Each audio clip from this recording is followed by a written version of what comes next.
दोस्तों स्वागत है आपका आज की बेहद बड़ी और महत्वपूर्ण खबरों में। दोस्तों खबरों का सिलसिला शुरू करने से पहले आपको बता दें कि महामारी का कहर दिन ब दिन बढ़ने के कारण सरकार की तरफ से इस लॉकडाउन 3 में कुछ कड़े नियम और रियायतें दी गई हैं, जिन्हें जानना आपके लिए बेहद ही जरूरी है। इसीलिए आपसे अनुरोध है कि इस वीडियो को अंत तक जरूर देखिएगा और अगर आप भी चाहते हैं भारत में फैली महामारी और आपकी परेशानी जल्द खत्म हो जाए तो इस वीडियो को एक लाइक जरूर करें।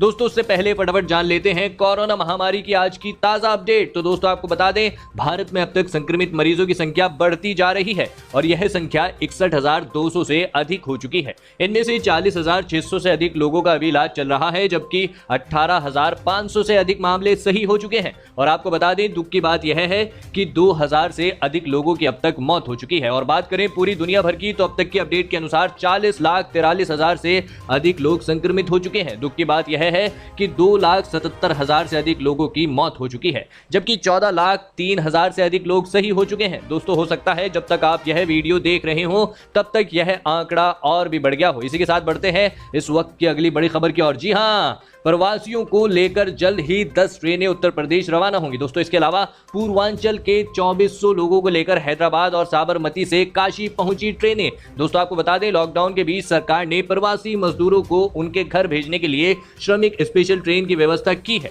आपको बता दें वाराणसी के कैंट रेलवे स्टेशन पर शनिवार को 2 ट्रेनों से 2400 से अधिक लोग पहुंचे। जी हां, पहली ट्रेन हैदराबाद के लिंगापल्ली से चलकर सुबह 5:30 बजे और दूसरी ट्रेन साबरमती एक्सप्रेस शाम 4:05 पर पहुंची। दोनों ट्रेनों के आने के समय पुलिस बल की तैनाती कर दी गई थी। एक एक यात्री, उनके परिवार के सदस्यों और अन्य यात्रियों की थर्मल स्कैनिंग करके ही उन्हें बाहर जाने दिया गया। जी हां, सुबह 35 बसों से इन लोगों को उनके जनपदों के लिए रवाना किया गया, जबकि शाम को साबरमती से आई ट्रेन के यात्रियों के लिए भी 50 बसें लगाई गई थी। इसके अलावा महाराष्ट्र में फंसे उत्तर प्रदेश के लोगों के लिए जल्द ही मुंबई से 10 ट्रेनें रवाना की जाएंगी। महाराष्ट्र के पूर्व मुख्यमंत्री और बीजेपी नेता देवेंद्र फडणवीस ने ट्वीट कर इसकी जानकारी दी। उन्होंने बताया कि केंद्रीय रेल मंत्री पीयूष गोयल से बात की। उन्होंने तुरंत ही उत्तर प्रदेश के मुख्यमंत्री योगी आदित्यनाथ से चर्चा की और जल्द ही मुंबई से 10 ट्रेन उत्तर प्रदेश के लिए रवाना करने की बात कही। अगर आप भी किसी राज्य में फंसे हुए हैं तो अपना नाम और जिस राज्य में फंसे हुए हैं उसका नाम कमेंट में लिखकर जरूर बताएं।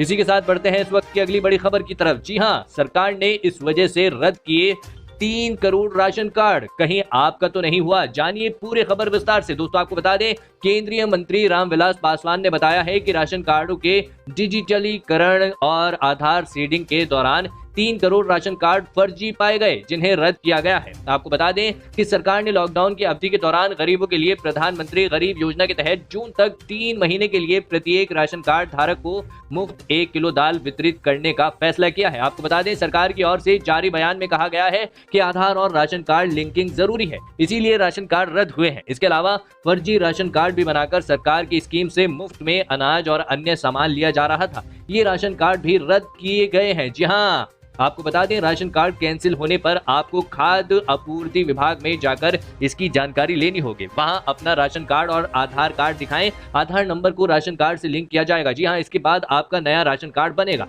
पुराना जारी नहीं होगा। क्या आपको आपके यहाँ राशन समय पर मिल रहा है? हमें कमेंट में लिखकर जरूर बताएं। इसी के साथ बढ़ते हैं इस वक्त की अगली बड़ी खबर की तरफ। जी हाँ, बिहार के 1.25 करोड़ राशन कार्ड धारियों के खातों में भेजे 1,000 रुपए। जानिए किन लोगों को मिला लाभ। दोस्तों आपको बता दें बिहार के 1 करोड़ 24 लाख कार्ड धारियों के खाते में सरकार ने 1,000 रुपए का भुगतान कर दिया है। मुख्यमंत्री नीतीश कुमार ने शेष राशन कार्ड धारियों को भी शीघ्र राशि देने को कहा है। दूसरी ओर लॉकडाउन के दौरान रोजगार के लिए राज्य में 1.5 करोड़ कार्य दिवस सृजित अभी तक किए गए हैं, जिसे और बढ़ाने का निर्देश मुख्यमंत्री ने दिया है ताकि अधिक से अधिक लोगों को रोजगार मिल सके। आपको बता दें दूसरे राज्यों में फंसे 19.51 लाख बिहार के लोगों के खातों में भी मुख्यमंत्री सहायता राशि के रूप में 1,000 रुपए भेज दिए गए हैं। क्या आपके बैंक खाते में 1,000 रुपए की धनराशि आई है? कमेंट में जरूर बताएं। इसी के साथ बढ़ते हैं इस वक्त की अगली बड़ी खबर की तरफ। जी हाँ, 8 लाख से ज्यादा मजदूर फंसे हैं दूसरे राज्यों में। सबको घर आने में लग सकते हैं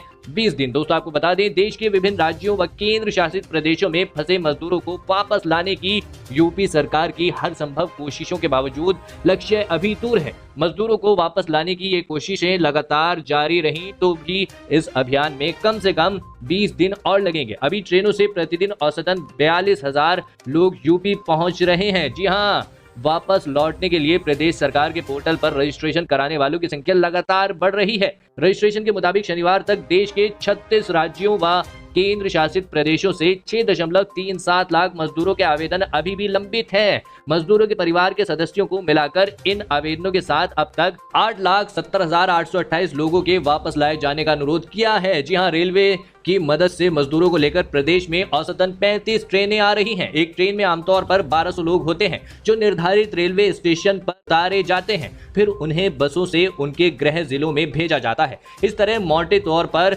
एक दिन में 42,000 लोग ट्रेनों से यूपी पहुंच रहे हैं। कभी कभी पड़ोसी राज्यों से आने वाली बसों को भी मिलाकर वापस आने वाले प्रवासी मजदूरों की संख्या 50-55 हजार तक पहुंच जाती है। प्रदेश सरकार के इन प्रयासों के बदौलत यह अनुमान लगाया जा सकता है कि 20-25 दिनों में सभी मजदूर वापस अपने घर लौट सकते हैं। क्या आप भी अभी किसी जगह फंसे हुए हैं? कमेंट में राज्य का नाम जरूर लिखें। इसी के साथ बढ़ते हैं इस वक्त की अगली बड़ी खबर की तरफ। जी हां, इस राज्य में कंटेनमेंट मुक्त जोन में सोमवार से दी जाएगी बड़ी छूट। जी हां दोस्तों, आपको बता दें तमिलनाडु ने कोरोना वायरस लॉकडाउन को लेकर जारी किए गए नए दिशा निर्देश में सोमवार से कई तरह की छूट दिए जाने की घोषणा की है। इसमें अकेली और पड़ोसी दुकानों को खोले जाने के घंटों में बढ़ोतरी के साथ ही प्राइवेट संस्थानों को कम कर्मचारियों के साथ अपने परिसर में काम करने की अनुमति देने जैसी छूट भी शामिल है। हालांकि राज्य सरकार ने साफ किया है कि ये छूट कंटेनमेंट जोन पर लागू नहीं होंगी। नए दिशा निर्देशों के मुताबिक आवश्यक सामग्री बेचने वाली दुकानें जैसे किराना, फलों या सब्जियों की दुकानें सुबह 6 बजे से लेकर शाम 7 बजे तक खुली रह सकेंगी।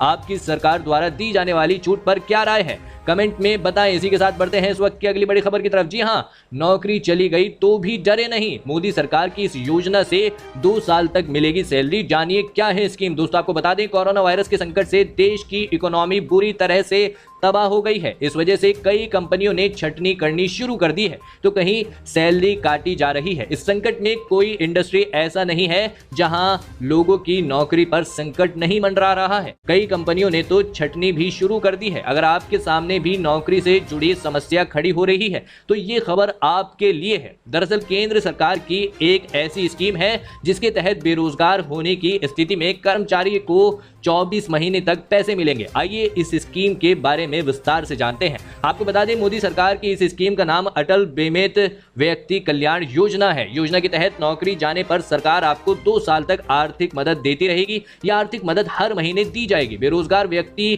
को ये लाभ उसकी पिछले 90 दिनों की औसत आय के 25% के बराबर दिया जाएगा। जी हाँ, इस स्कीम का लाभ संगठित क्षेत्र के वही कर्मचारी उठा सकते हैं जो ESIC से बीमित हैं और 2 साल से अधिक समय नौकरी कर चुके हैं। इसके अलावा आधार और बैंक अकाउंट डेटाबेस से जुड़ा होना जरूरी है। क्या इस लॉकडाउन में आपके पास अभी कोई रोजगार है या नहीं? कमेंट में जरूर बताएं। इसी के साथ बढ़ते हैं इस वक्त की अगली बड़ी खबर की तरफ। जी हां, शराब बेचने की इजाजत लेने सुप्रीम कोर्ट पहुंचा तमिलनाडु। बॉर्डर पर हो सकती है समस्या। दोस्तों आपको बता दें कि सरकार ने लॉकडाउन 3 के दौरान कुछ ढील दी है। इनमें शराब बेचने की इजाजत भी शामिल है। इस एक इजाजत के बाद देश के हर कोने से ऐसी तस्वीरें सामने आई जिसमें शराब की दुकानों पर लंबी लाइन दिखी और जिसमें कहीं भी सोशल डिस्टेंसिंग का पालन नहीं हो रहा था। तमिलनाडु में ऐसी तस्वीरें देखने के बाद मद्रास हाईकोर्ट ने राज्य में शराब की दुकानें बंद करने का आदेश दे दिया। अब तमिलनाडु सरकार सुप्रीम कोर्ट पहुंच गई है। उसने शीर्ष अदालत से गुहार लगाई है